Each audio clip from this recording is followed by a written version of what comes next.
Assalamu alaikum everyone. Today we'll be discussing some passages from Surah An-Nur, which is the 24th chapter of the Quran. And this chapter of the Quran was revealed in the 6th year of the Hijrah, or the migration of the Prophet. And it was revealed after the incident of Banu al-Mustalik. And during this incident, a minor event took place. But this event was misinterpreted by the hypocrites of Medina, and they used it to defame Prophet's wife Aisha and to create trouble for the Prophet Muhammad, peace be upon him. So when this chapter was revealed, it completely absolved Hazrat Aisha from any blame, and this chapter also lays down certain principles for the behavior of an individual in society. So today we'll be focusing on these particular principles because we see that in our society we people generally tend to ignore this principle. We are unaware of it, or even if we are aware of it, we simply do not follow it. So let's begin with verse number 4 of Surah An-Nur.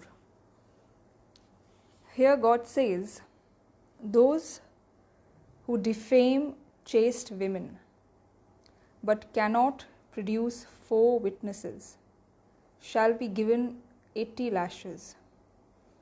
Do not accept their testimony even after, for they are transgressors, save those who afterwards repent and make amends.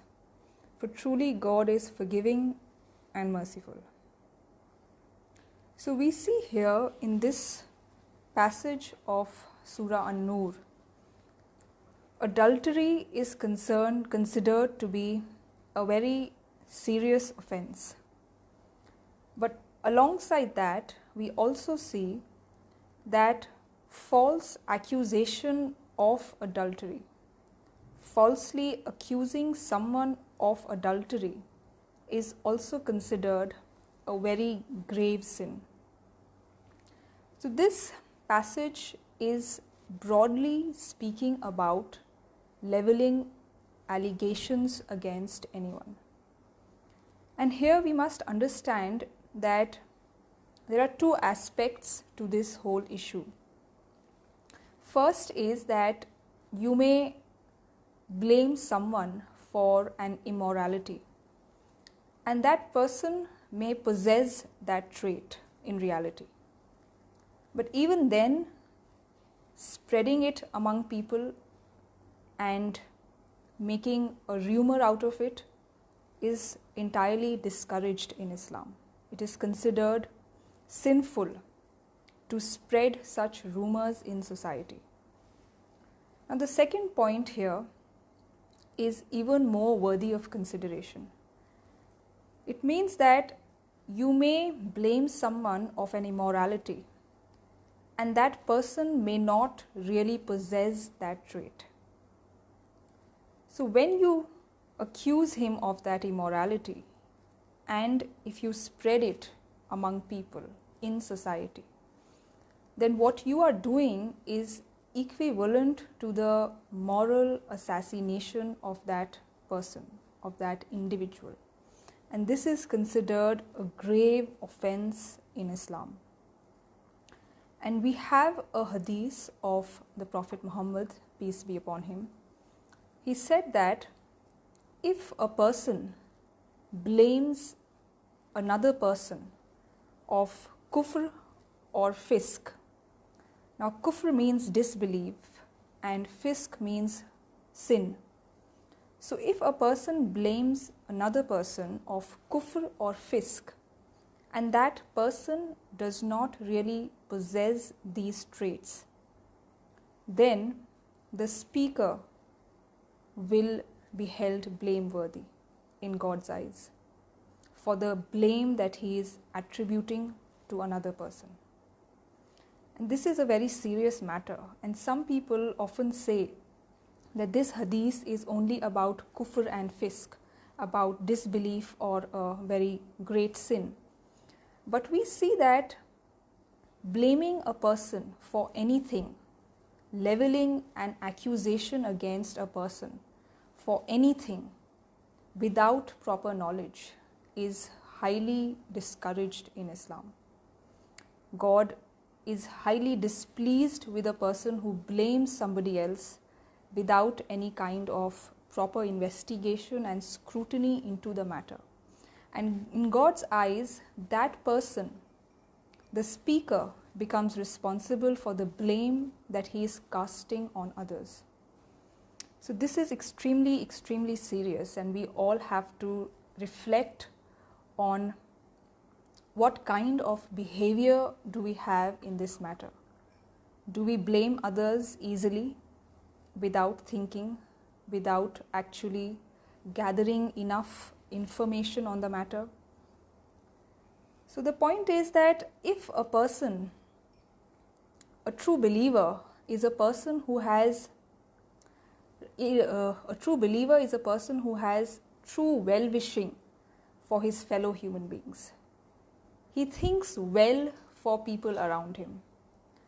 And a very important reason why a true believer does so is because if we hold a bad opinion about somebody else, if we go about blaming others, we spread rumors about others, then we are actually exposing our own inner evil character and our own evil inner tendencies.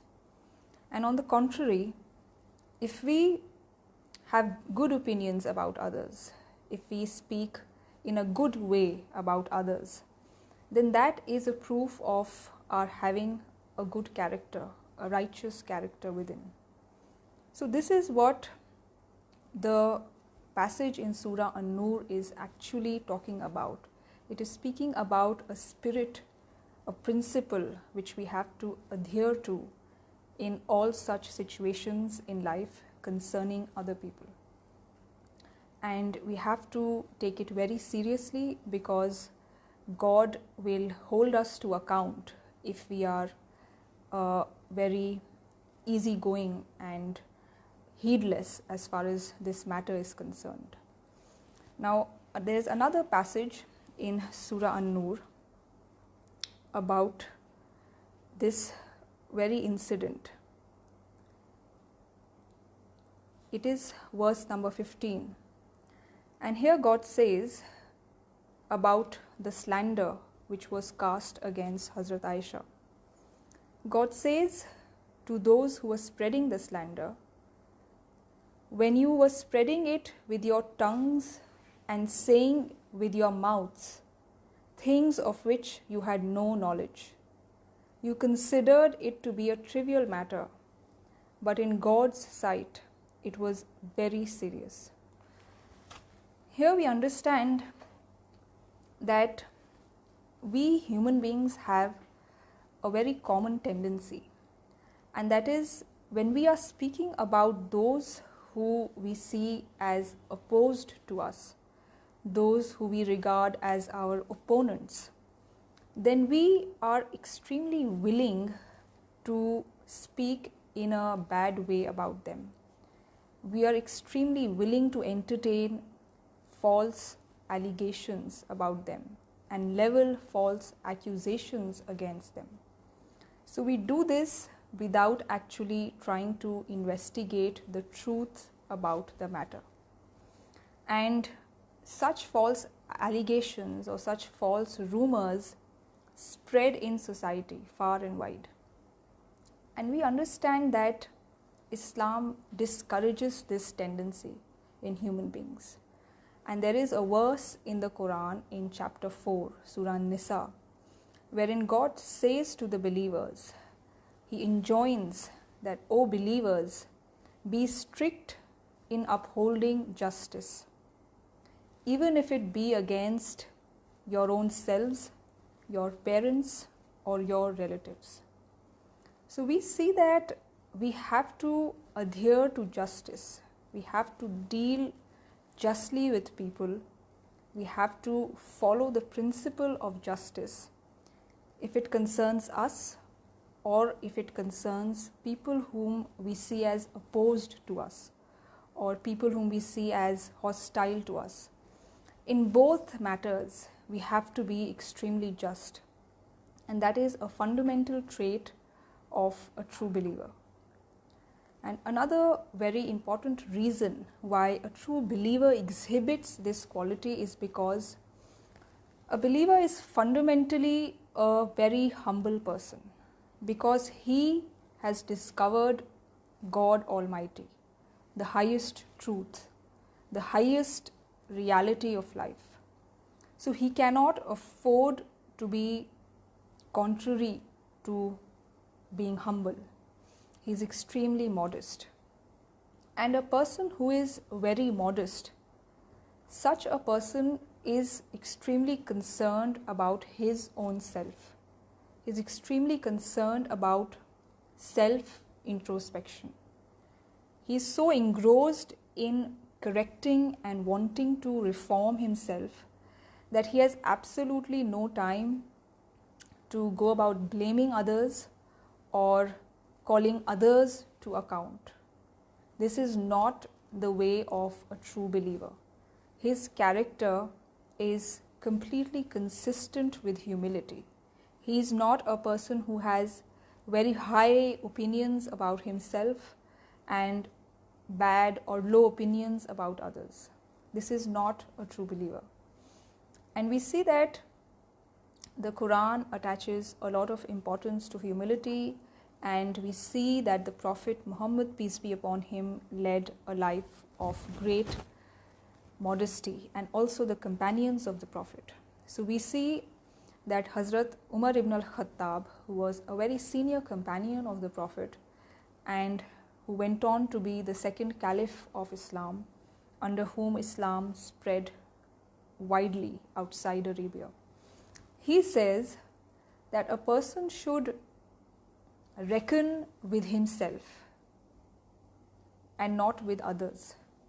A person should weigh himself. A person should weigh his own actions and not try to weigh the actions of others. So we have to reckon with ourselves. We have to understand what we are. We have to weigh ourselves before we are weighed on the day of judgment.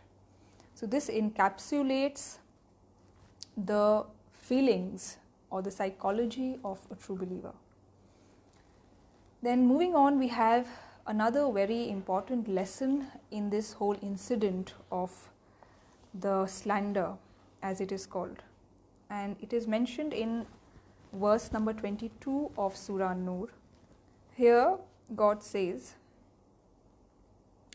the context of this particular verse is that there was a person called Mistah who was a relative of Hazrat Abu Bakr, and Hazrat Abu Bakr used to provide him monetary and financial help because he was a poor migrant from Makkah and also a distant relative of Hazrat Abu Bakr's.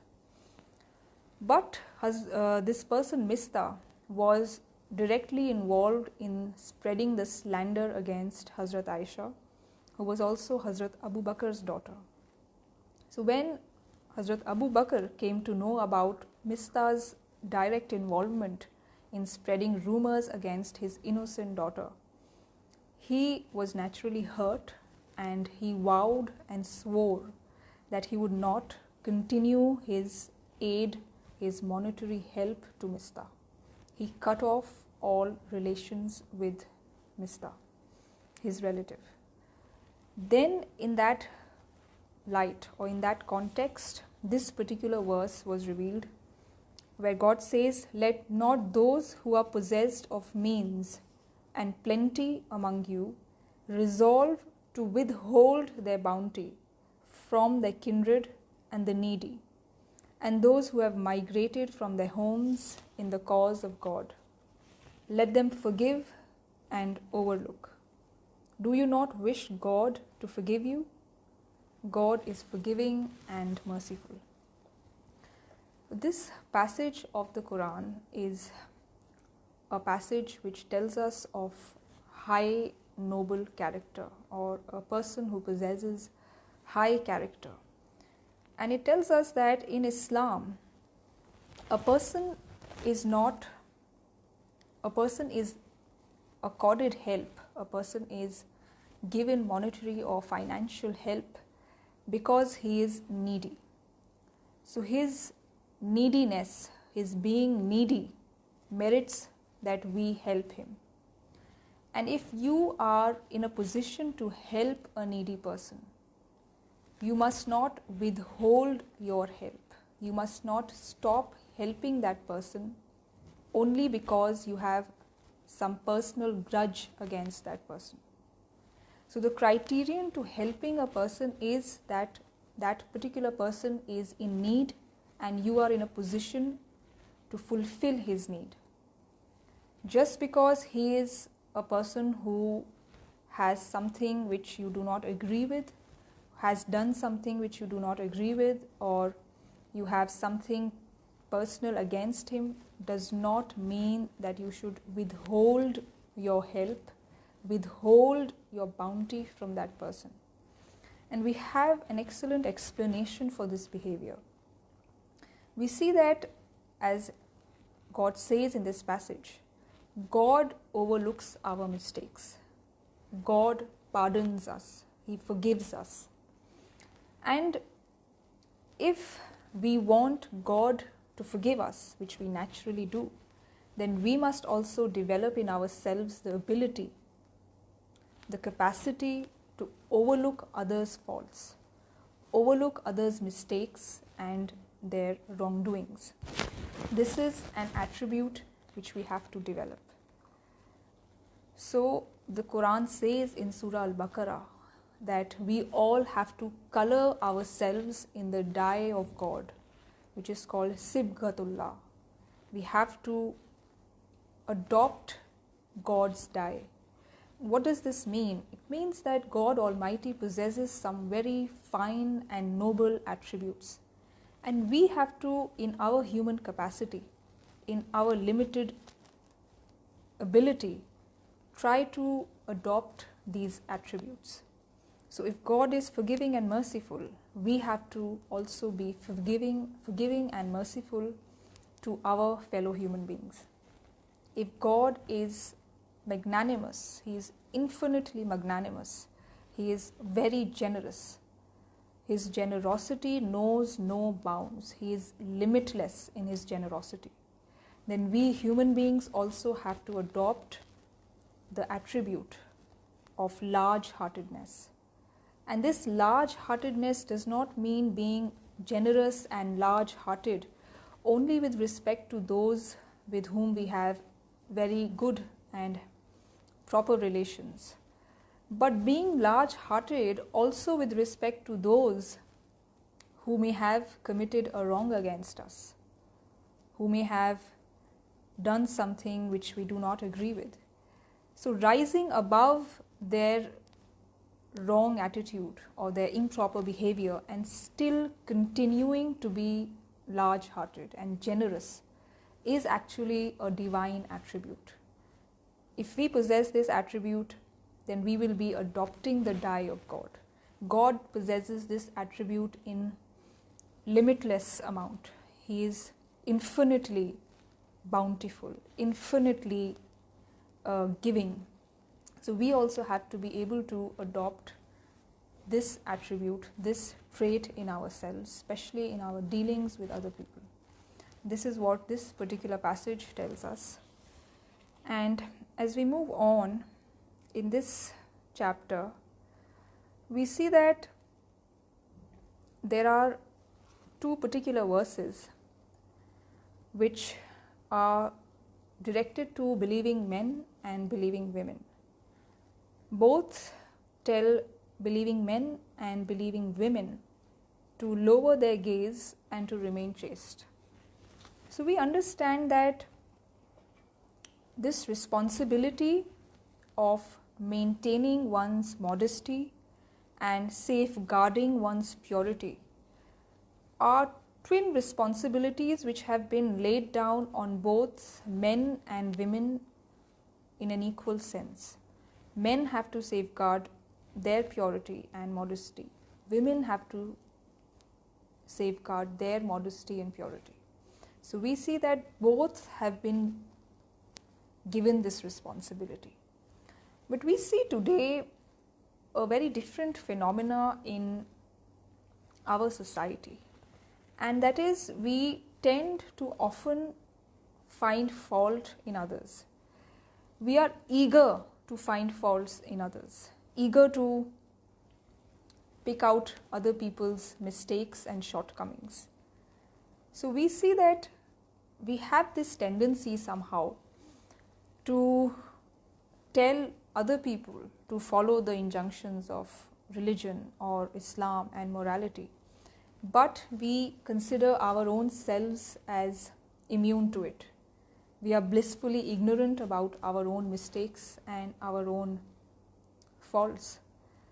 So we have to understand that in Islam, a lot of emphasis has been laid to self-introspection, to turning the eye inward, to trying to reform oneself and not trying to seek out the blame and faults in others.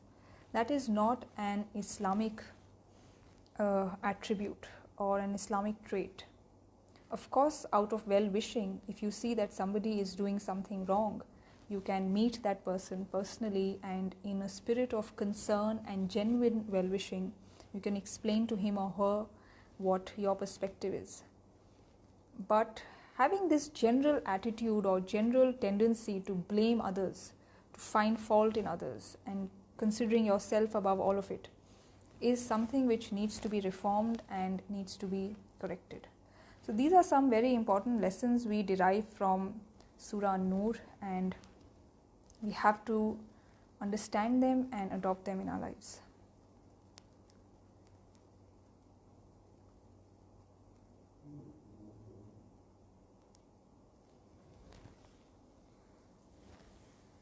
This question is from Ms. Farhat Azam. Her question is, what is Marifat? Marifat means to realize God or to discover God, and Marifat has been given the position of the goal of a believer in Islam. So the goal of a person who accepts Islam or is a follower of Islam is to attain high levels of Marifat. And Marifat is a journey that a person embarks throughout his life. He has to discover God, His various attributes, enter into a relationship with God, a relationship of love and strong affection. He must make God the center of his concern and must devote himself to the cause of God. So Marifat is a long process. It's a quest, a pursuit to finding God, to attaining nearness to God, to developing closeness to God. And it is a lifelong journey because God Almighty, as I said, is infinite. And discovering Him, uncovering aspects about Him will take a long process such that it would continue even after we have died and we go into the world hereafter. This question is from Ms. Bushra Masood. I see people who commit adultery and wrong acts falsely accuse pious, innocent people to cover up their own shortcomings, and they lead good lives as opposed to the innocent people, which is very weird. Why do they not get penalized in the world too and not just in the hereafter? So it's not only about the act that you have mentioned. It's not only that people falsely accuse others of something and themselves portray as innocent when they are not. So it's not only as far as adultery is concerned do we see this. We see this in a number of other cases, in a number of other aspects of life. And the reason is that human life is marked by freedom. We human beings have been given absolute freedom, and we have the choice to make proper use of it or make improper use of it. And all the evils that we see in the world are a result of the misuse of our freedom. And for this reason, God Almighty has created life in such a way that after death we all will be taken to account for our actions. So we cannot abolish people's freedom in this world. They will continue to misuse it. They will continue to spread evil. All we can do is save ourselves from committing evil and pray to God for salvation in the world hereafter. This question is from Mr. Zahid.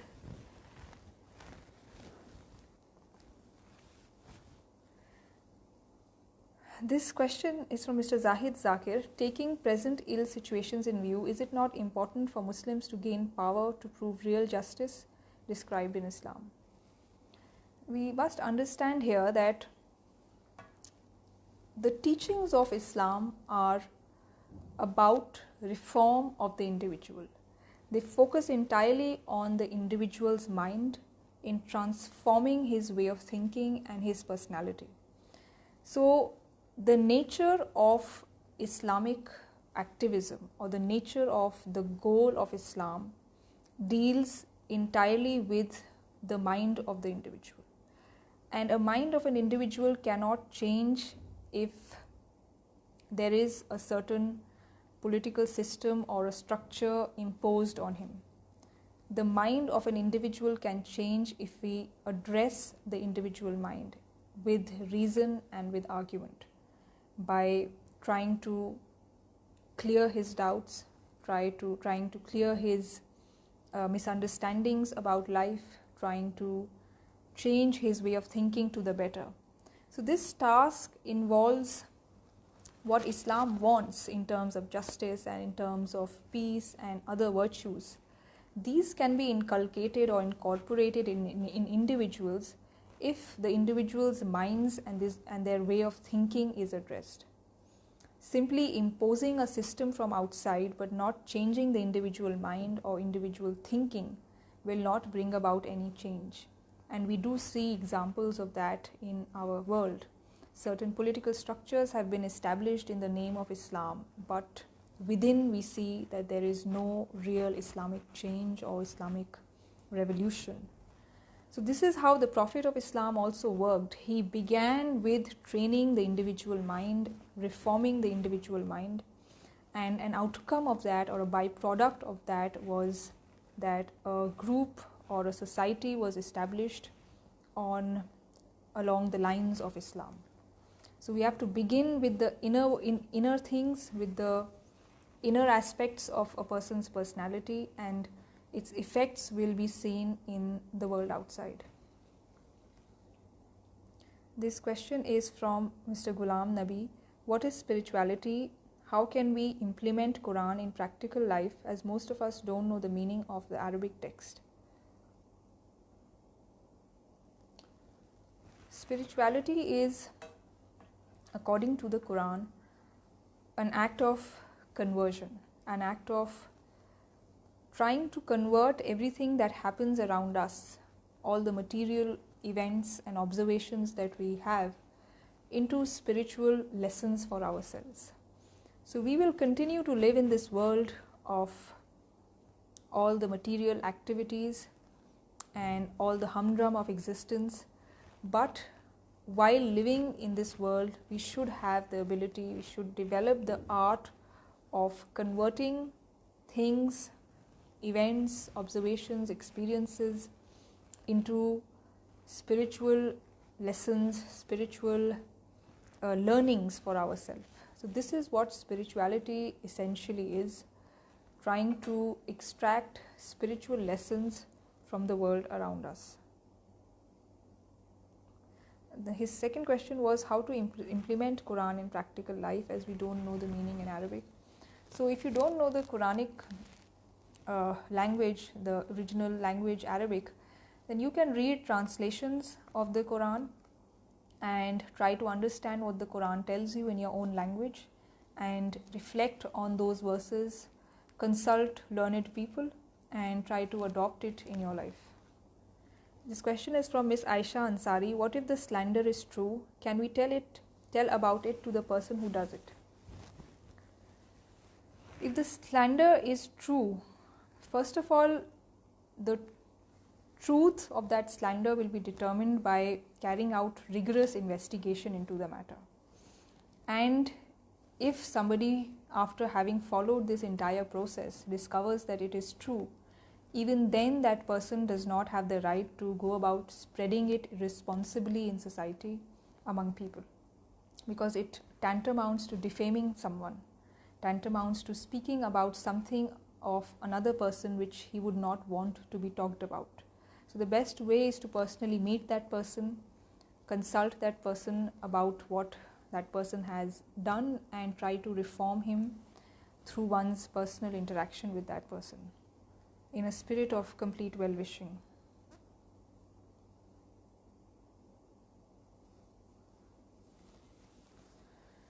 This question is from Mr. Muhammad Ali. Would you please throw some light on how to react with people who keep unnecessary expectations from us? How can we politely deal with them so that our relations with such people remain normal? People who have unnecessary expectations of you, the best way to deal with such people or to behave with such people is to do whatever is best in your capacity and leave the rest to God. You cannot do anything which is beyond your capacity. And if you do fulfill all your responsibilities and duties, then the people around you, if they are reasonable enough, they'll acknowledge it and they will understand that what you're doing is indeed the best that you can offer. So that is the way that you can deal with such people. This question is from Mr. Nishamp. If someone attacks us verbally, in order to protect our identity pride, what should we do? If someone attacks you verbally, then there is a great model for all of us for this in the life of the Prophet Muhammad, peace be upon him, and the life of all other prophets. We see that they were repeatedly verbally attacked by their contemporaries. They were defamed, they were called out names, and they were behaved in a very bad way. They were ridiculed and scorned. But we see that the contemporaries did not respond to verbal attacks with verbal. The prophets did not respond to their contemporaries with verbal attacks. So the way of the prophets was to politely ignore, to politely avoid, and to not do anything for the sake of their pride, because prophets were true believers, and a true believer is a person who does not live in any kind of self-pride or self-glory. He lives in the glory of God. And this is the price of paradise. Price for attaining paradise is to give up all notions of pride, all notions of self-glorification. And once you have given up all these notions and your real concern is paradise or the neighborhood of God, then verbal attacks would not be really verbal attacks for you. They'll be something which you can easily avoid, easily ignore. They will not affect you at all. So that's how a true believer really thinks. This question is from Mr. Ryu. Why Islamophobia grew up? Islamophobia literally means fear of Islam. But I would say that a more proper term for Islamophobia would be Muslimophobia, because how has Islamophobia developed? People generally look at the Muslim community in order to understand Islam. If they see some practice in the Muslim community, they tend to attribute it to Islam as well. So if a practice is prevalent in the Muslim community and people are uncomfortable with it, or people are opposed to it, then that practice should be rightly called that fear of that practice should rightly be called Muslimophobia and not Islamophobia, because there is a difference between Islam and Muslims, present day Muslims and Islam.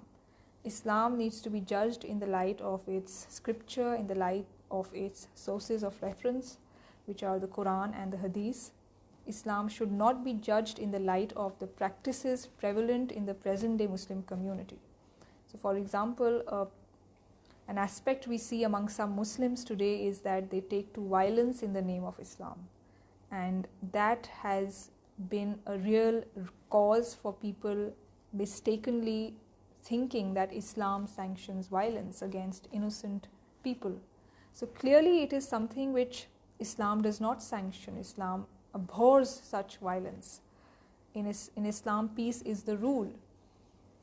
So we see that if somebody sees this wrong practice among some groups among Muslims and thinks that this is what Islam also teaches, then clearly the responsibility falls on the Muslim community. We have to reform ourselves. We have to be able to adhere to Islam more fully, so that this whole concept of fear of Islam or fear of Muslim goes away. So it is something which requires us to understand our own religion and reform ourselves. So this was the last question for today, and I'll be taking the next chapter inshallah tomorrow.